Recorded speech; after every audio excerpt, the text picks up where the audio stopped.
साथियों नमस्कार। इस वक़्त हमारे साथ दीपांकर जी सोशल एक्टिविस्ट हमारे साथ मौजूद हैं। बातचीत करेंगे। अभी एक आनंद स्वरूप महाराज हैं, वो बार-बार बहुजन महापुरुषों का अपमान कर रहे हैं। आपने देखा होगा सोशल मीडिया पे।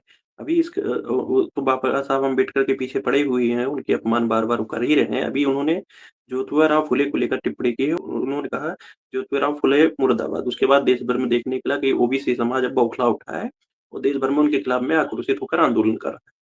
इसी श्रेणी में बात करेंगे, क्या कहेंगे सर, ये बार-बार बहुजन महापुरुषों का अपमान कर रहे हैं, उनके ऊपर एफआईआर भी हो रहा है, फिर भी प्रशासन इनकी गिरफ्तारी नहीं कर रहा है, क्या कहेंगे आप?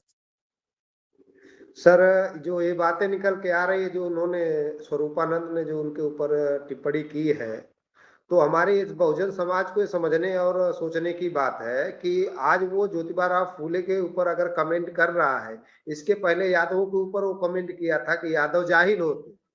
तो उसके बाद अगर इस तरह के वो बयानबाजी कर रहा है, तो हमारे बहुजन समाज के लोगों को, एससी, एसटी, ओबीसी, माइनॉरिटी को समझने की बात है कि ऐसे लोगों के ऊपर एफआईआर के ऊपर एफआईआर होना चाहिए। और जो देश और प्रदेश की जो शासन व्यवस्था है, उनसे भी हमारी ये अपील है कि ऐसे लोगों के ऊपर जो है कि देशद्रोह और जो भी एक संवैधानिक जो कानून बनता है उसके तहत इनकी गिरफ्तारी होनी चाहिए। अगर गिरफ्तारी नहीं कर रहे हैं तो कहीं ना कहीं हमारे बहुजन समाज के लोगों को सोचने और समझने की बात है कि हमारे समाज में अब जो है कि अम्बेडकरवाद, बहुजनवाद खत्म होकर के मनुवाद स्थापित किया जा रहा है। अगर इसको हमारे S C, S T, OBC के बहुजन नहीं समझे तो आने वाले कल में बारी बारी सबकी पारी होगी और हमारे समाज का सत्यानाश होगा।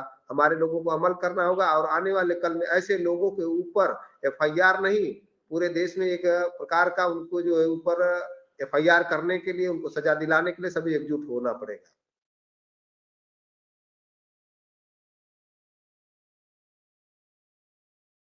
आवाज नहीं आ रही सर, आवाज नहीं आ रही। कह रहा था सर, बार-बार ये जिस तरह ज्योतिबा फुले के ऊपर टिप्पणी कर रहे हैं, बाबा साहब अम्बेडकर पे टिप्पणी कर रहे हैं, संविधान के ऊपर सवालात खड़ा कर रहे हैं, मनुवाद के समर्थन में खड़े हुए हैं और जिस तरह ये पेज पे अपने जाकर लोगों का विरोध करते हैं, क्या कहते हैं सर, कहीं न कहीं जो सरकार है इनको प्रोटेक्शन दे रही है, बड़े पैमाने पे इनको आगे कर रही है। इनके हिडन एजेंडे के पीछे कौन लोग हैं सर? देखिए, ये बातें जो निकल के आ रही, देखा जा रहा है कि जैसे ये बार बार महापुरुषों के ऊपर जो आपत्ति कर रहे हैं, संविधान के खिलाफ जा रहे हैं, इसका मतलब है कि हमारे देश के अंदर एक अंदरूनी ताकत जो चलाई जा रही है, जिसको हमारे लोग देख नहीं पा रहे हैं।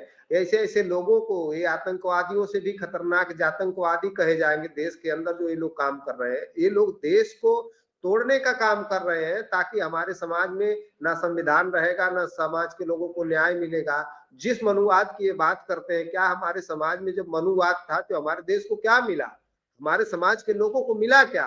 लेकिन अगर इस बात को बहुजन समाज के लोग अगर नहीं समझे तो आने वाले कल में ये लोग बहुजनों का हटा करके ये मनुवाद स्थापित करेंगे। जब मनुवाद स्थापित होगा तो हमारे समस्त S C, S T, OBC के लोगों का पतन होगा। अगर इस बात के लिए हमारे लोग नहीं जागरूक हुए तो आने वाला कल इनका सत्यानाश होगा सर। सर, जिस तरह देखने को मिल रहा है कि अब बहुजन समाज जो अपमान सहता भी नहीं है, क्योंकि वो खुलकर अब मैदान में आ चुका है। अभी देखने को मिल रहा है कि एक जो सवर्ण लॉबी है तैयार हो चुकी है, एक बहुजन लॉबी तैयार हो चुकी है। ये दोनों लोग, अभी आपने देखा होगा, एक आईएएस है वर्मा, उन्होंने जिस तरह एक बयान दिया ब्राह्मण समुदाय को लेकर, ब्राह्मण समुदाय की कि हम अपनी बेटियों को उनकी बेटियाँ अगर हमारे बेटे से शादी करेंगे, तब ऐसा बयान दिया था, जो कि मैं उस बयान का समर्थन नहीं करता। किस तरह देखते हैं, क्या ये बयान देना वाजिब है आज की डेट में? क्या कहेंगे सर आप?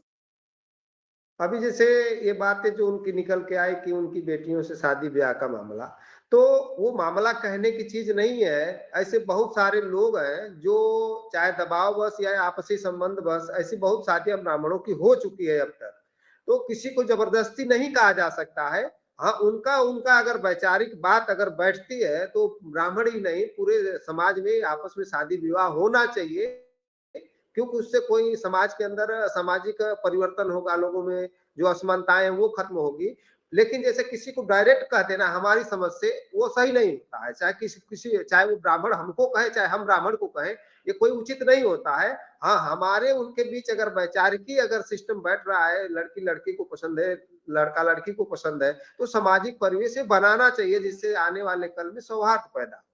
और रह गई बात समाज के अंदर जो ये ऊंच नीच की खाई है, अभी आपने देखा कि रामभद्राचार्य जी ने एक बयान दिया कि वंडरफुल, यानी जो औरतों पर उन्होंने बयानबाजी किया, तो वो जो आरजेडी की प्रवक्ता है, उन्होंने उनसे कहा कि ऐसे बयानबाजी देने वाले सुअर के समान होते हैं।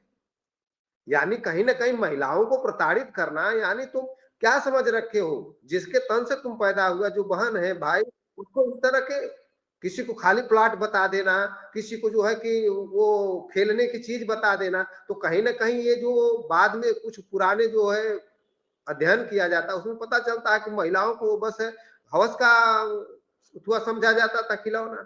तो क्या आज भी महिलाओं को उसी स्थान में रखा जाता है? क्या राम भद्राचार्य जैसे लोग जिस तन से पैदा हुए, क्या उनको उसी कैटेगरी में रखेंगे? तो ये बहुत दूर की बात है। लोगों को साधु संत होना बड़ी चीज नहीं है, लेकिन उनके अंदर ज्ञान होना बड़ी चीज है। जब तक उस तरह का ज्ञान नहीं होता है, तो इस तरह के साधु संत किसी समाज का निर्माण नहीं कर सकते, ये समाज का सत्यानाश करते हैं। तो साथियों हमारे साथ दीपांकर जी थे जिन्होंने साफ तौर पे कहा जो ये साधु संत के भेष में जो चोला पहने हुए हैं वो कहीं न कहीं समाज को गुमराह करने का काम करते हैं।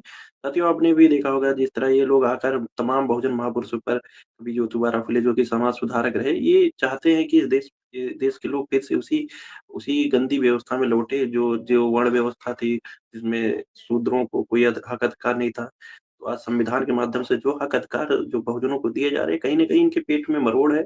और ये बातें बार-बार निकल के आती हैं क्योंकि हिंदू राष्ट्र का मामला ये उठाते हैं, उन्हीं लोगों पे ये जो जो ये अपर कास्ट और निचले लोगों को ये हमेशा सताने का काम करते हैं। कोई आईएएस अगर बोल देता है तो इनके पेट में मरोड़ है, तो भले वो आईएएस गलत बोला है, हो सकता है उसकी बयान गलत है, मैं भी उसका समर्थन नहीं करता।